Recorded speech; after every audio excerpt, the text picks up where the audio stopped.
Bonjour à tous, c'est toujours moi le frère Niva. Je suis encore venu aujourd'hui vous parler de ce que l'Éternel a mis dans ma bouche parce que nous sommes là pour donner la connaissance au peuple de Dieu parce que la Bible dit mon peuple périt par manque de connaissance. Et nous, ses serviteurs, nous sommes là pour expliquer, nous sommes là pour prêcher afin qu'à travers nos prédications, nos explications, le peuple de Dieu puisse être éclairé. Alors bien aimé, aujourd'hui je parlerai du diable. Je ne vais pas faire les éloges du diable, mais je vais qu'à travers ce que je vais dire, le peuple de Dieu puisse savoir à qui nous avons affaire. Alors bien aimé, aujourd'hui je vais lire dans le livre d'Ézéchiel 28 à partir du verset 16. Écoutons ce que nous dit la Bible. À cause de la grandeur de ton commerce, tu as été rempli de violence et tu as péché. Je t'ai précipité de la montagne de Dieu et je t'ai fait disparaître. Chérubin protecteur, du millier de pierres étincelantes. Ton cœur s'est énorgueilli à cause de ta beauté. Tu as corrompu ta sagesse à cause de ta splendeur. Je te jette par terre. Je te livre en spectacle au roi. Alors, bien-aimés, nous voyons que le diable a été créé magnifiquement par Dieu. Il avait une splendeur, je ne sais comment l'expliquer, jamais vu ici sur terre. Il avait une beauté extraordinaire, bien-aimé. C'est pourquoi aujourd'hui, nous sommes étonnés de voir la manière dont on représente le diable par des films, par des photos, par des dessins. Nous voyons un homme noir avec des cornes, tout ça. Ben non, ce n'est pas ainsi que le diable. Le diable est très beau. Il est très beau et il est d'une splendeur extraordinaire. Alors, bien-aimé dans le Seigneur, par sa beauté, par sa splendeur, par sa grandeur dont il avait, par le respect qu'il avait, qu'on lui avait donné par les autres anges, le diable est devenu orgueilleux. Il a cru qu'il était égal à Dieu. Il a cru qu'il était tout-puissant. Parce que le diable, laissez-moi vous dire, bien-aimé, il est puissant. Mais il n'est pas tout-puissant. Le tout-puissant est Jésus-Christ de Nazareth. Et par cela, par cette grandeur, par cette splendeur, il a voulu détrôner Dieu. C'est pour cela que le diable est allé séduire les anges qui étaient près de Dieu. Il leur a dit, mais comment se fait-il toujours qu'on loue Dieu? Mais pourquoi pas moi? Pourquoi pas toi? Et c'est par là les anges aussi ont dit, ben tiens, c'est une bonne idée. Mais comment toujours lui? Pourquoi pas moi? Pourquoi pas toi, le diable? Le diable veut toujours être égal à Dieu. C'est pourquoi vous allez voir quelqu'un qui va chez les occultistes, quelqu'un qui va chez le magicien, quelqu'un qui va chez le féticheur, la première des choses, on lui dira de se prosterner. Il ne se prosterne pas devant le magicien, il ne se prosterne pas devant le féticheur, mais il se prosterne devant le diable. Mais nous, les hommes, nous les créatures de Dieu, nous ne sommes pas appelés à nous prosterner devant une créature. Mais nous sommes appelés à nous prosterner devant le Créateur, qui est Dieu à travers Jésus-Christ de Nazareth. C'est pourquoi le diable a dit à Jésus-Christ, sur la montagne, prosterne-toi devant moi et je te donnerai les mondes. Et vous savez ce que le Seigneur a dit. On ne se prosterne pas devant un homme, mais on ne se prosterne que devant Dieu. Alors, bien-aimé, le diable veut toujours être égal à Dieu. Alors, par sa rébellion, vous savez qu'est-ce que Dieu a fait?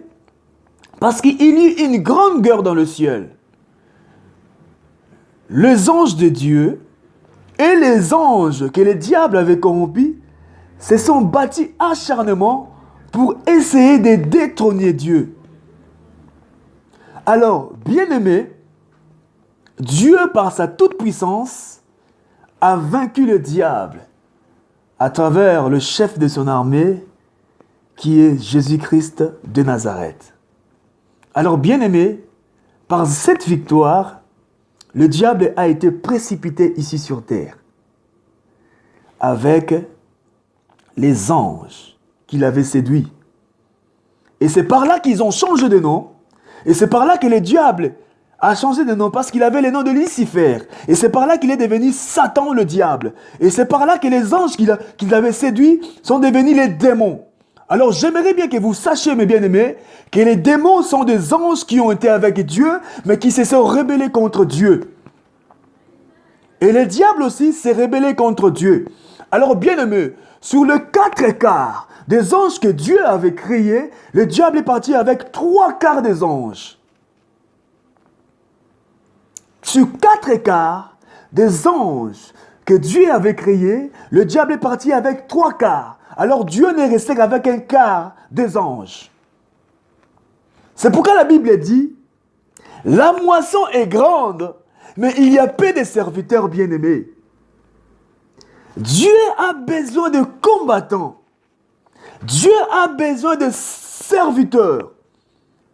Parce que ce travail-là, ce combat-là, n'est pas seulement réservé aux anges, mais ce combat est aussi réservé aux hommes. C'est pour cela que Dieu a élu aussi les hommes pour ce combat, parce que le diable est parti avec 3/4 des anges, et Dieu n'est resté qu'avec 1/4 des anges, et c'est pour cela qu'il a plu à Dieu d'enrôler l'homme pour ce combat, afin que l'armée de Dieu puisse s'agrandir.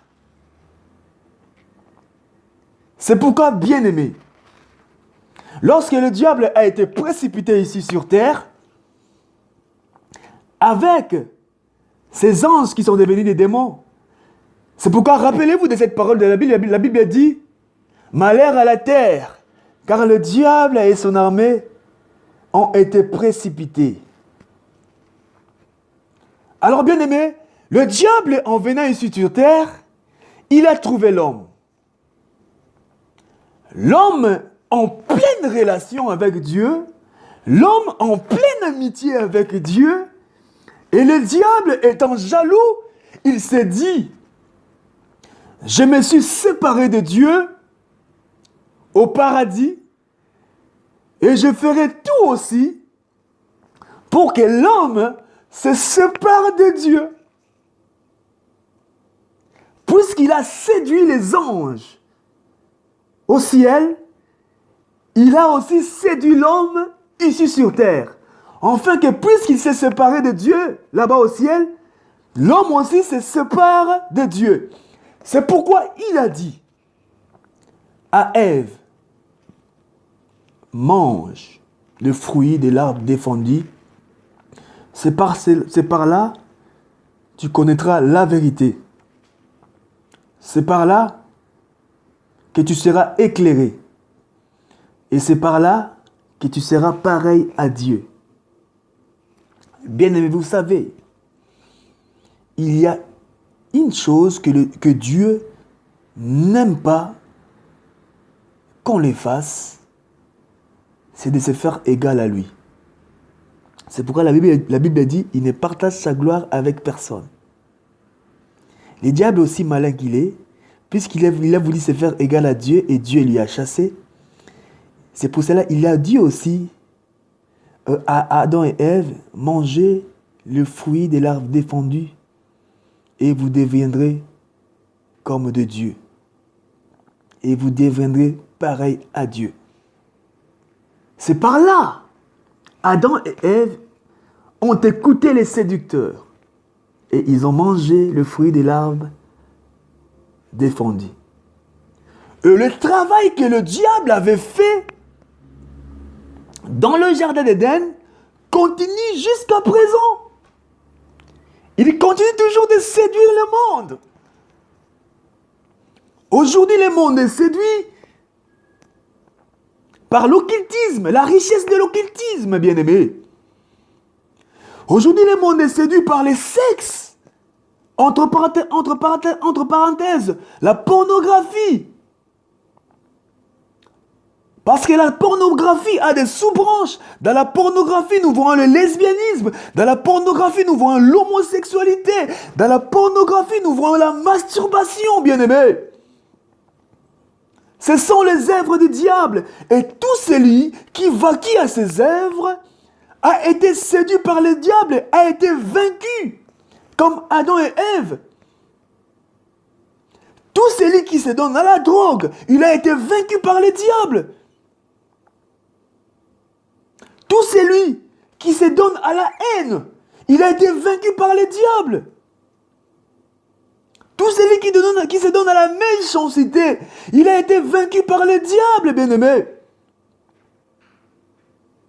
C'est pourquoi je vous appelle aujourd'hui à ne pas écouter le diable, à ne pas écouter le malin, qui est Satan. Alors, bien-aimés, comment vous allez pas écouter le diable? C'est en ayant la parole de Dieu en vous.